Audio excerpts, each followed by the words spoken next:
Toshiba avait de grands projets pour ses champs verdoyants sur le littoral de Combrie. 3 des tout derniers réacteurs nucléaires Westinghouse AP1000 devaient générer de l'électricité couvrant 7% des besoins énergétiques britanniques. Le projet de centrale nucléaire de Moorside est maintenant à l'arrêt et à vendre.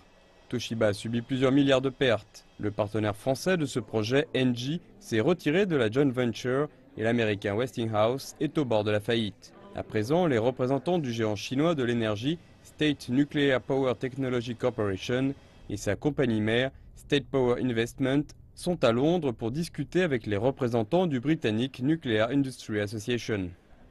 Il y a un fort intérêt international pour ce qui se passe dans le secteur du nucléaire britannique en général.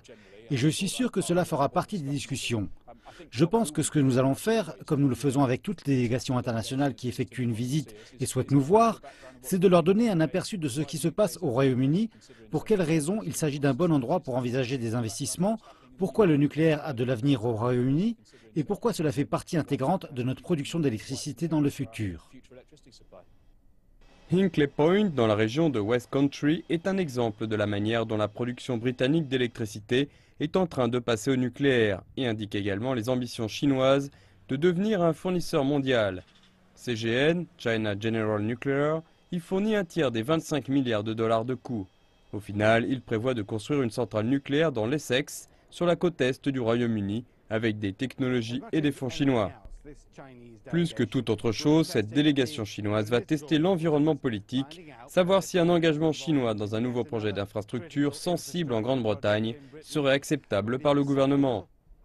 Les incertitudes entourant ce projet de centrale problématique de Moorside seront un test pour la première ministre britannique Theresa May, qui souhaite limiter de compagnies étrangères dans des infrastructures cruciales. Le gouvernement britannique est cependant engagé à fournir de nouvelles centrales nucléaires dans le cadre de sa volonté de limiter les émissions de gaz à effet de serre. Nous avons besoin de centrales nucléaires, que les nouvelles remplacent les anciennes, qui sont proches de leur fin de vie. Sans elles, nous aurons davantage d'émissions de carbone et nous aurons un approvisionnement électrique moins fiable. Les difficultés financières de Toshiba ont forcé la compagnie à mettre de côté son projet de centrale de Moorside, de réduire les coûts tout en cherchant de nouvelles sources de financement.